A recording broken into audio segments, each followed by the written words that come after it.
So like transitioning to, your remote work setup now, like how easy was it for you? Like let's go back to March 2020, right? That's when everything shit hit the fan. How easy was it for you to make that adjustment? You know what I mean?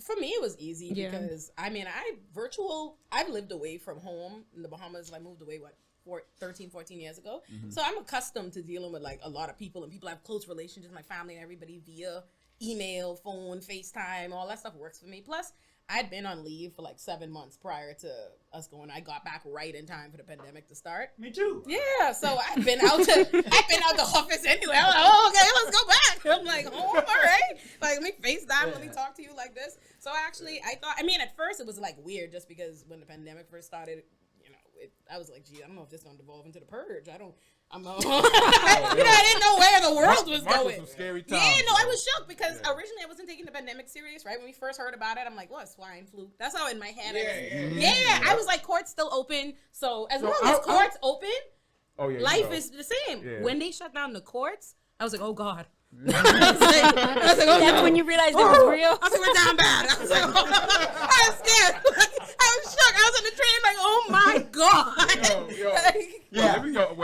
When it first hit, I was on a cruise ship for 2 weeks. Oh, shut With a bunch of older white people from Florida. Oh, so no. Florida ain't taking the shit serious now. Oh. So back then, oh my God. And I remember seeing it on the boat, like on the TV. It's like, oh, pandemic. Wow. Ooh, this is good. Can I get some more liquor? I wasn't even thinking about it. And then when we got back, like they were making it sound. And then when it really first hit was like we docked somewhere. I forget where it was now. We docked it somewhere, and there were 2 other cruise ships. They were quarantined. They weren't letting them off the boat. They weren't accepting them to the dock. And I'm like, damn, that's fucked up. You imagine you come all this way, you spend your money, and you take it out the boat because some little fucking flu. That's crazy. So I was tight. So of course we was lucky. Now I look at it back now, like we were super lucky. Like nobody on our boat got sick. And like when we first got back, like when I got home, like everybody was looking at me crazy. Like, how did you get back in the country? Yeah. Like, I mean, we were in Asia in February. Yeah, that's right. And when I would say, oh yeah, I just came back from my honeymoon, and they would say, where'd you come from? I was just like, Singapore. like I had to like. It was not something I necessarily wanted to say out loud because everyone would look at you kind of like, oh, you came from Asia? And every time you cough, they're like, you cough nowadays, you have to run away. The worst time of the pandemic was when like you felt like coughing was gonna get you killed, right? Like on the street. No, oh my God, I used to be trying to. You held it in. You're like dying. I'm like looking around like, don't take me up the game. I'm so sorry. I was shocked. I remember being at a comedy show, like dying, like I needed to cough, and I was next to this man. I was like, "Oh no, you're gonna think I'm trying to kill him?" Like all night, he's trying to talk. I'm like, I'm just gonna go get a drink. And I'm like, "Oh my God!" Like, it was really stressful at first. So listen, Ole, I'm gonna press you a little bit, right? So I know you hate in person now, but there's got to be one thing that you liked about it. I don't hate I like my job. Like when I'm there and I'm doing the job, like I like the clients and yada yada yada. But I mean, deep in my soul, I really want to be a city girl that could sleep in my bed. So like if you asking me like best case scenario, it's a world where I could lay in my bed. Oh, yeah. But I don't hate it. I mean, I had a Raymond's on Friday night. It was cool. Like got to talk to my clients, like, with people But at the end of the day, I'm just like. But was there any when we first went from in person to virtual, there wasn't no transition hurdles or you don't feel like your job got harder or difficult? Like there was nothing about it that you didn't like, or you were just like, fuck yeah.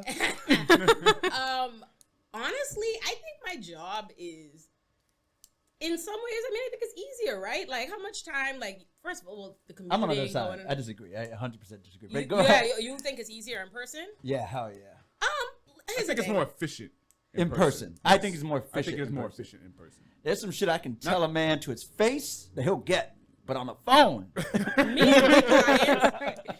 Me and my clients, as long as it's video, like audio call, I'm a whole different human being. But video and all that, me and my clients get along really well.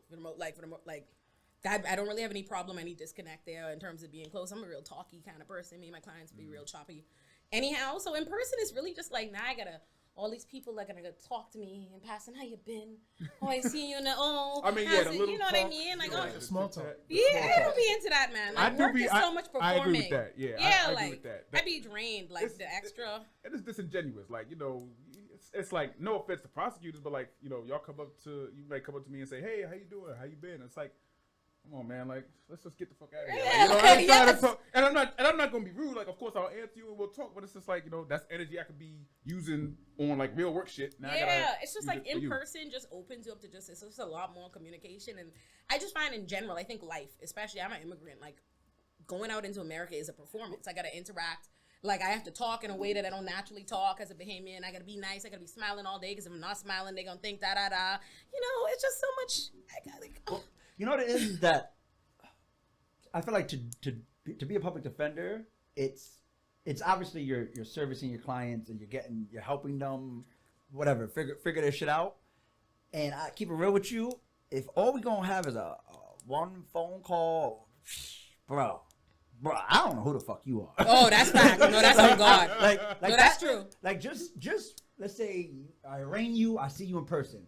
Cool. I actually got to look at you with that real HD, because my Zoom ain't smacking like that. I got to feel your mannerisms. Like, we got to really, like, there's a lot of like, it's easy to connect. It's easier to connect, right? And that's client-attorney relationship. It's gonna build a bigger imprint, and then boom, I'm gonna see you in the next court date.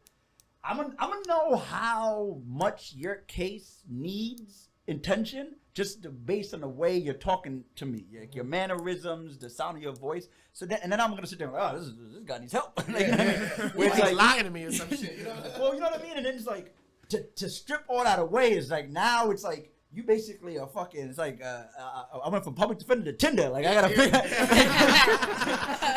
gotta know who the fuck you are by a picture. I don't know who the fuck you are. I know what this case is hitting for because I know what this case is hitting for. But I don't like. It's hard to have good bedside manner with a picture or a Zoom call. Right. Yeah, I agree with that. I mean, like, for me, like, you know, I tend to remember my clients not by their faces, but by like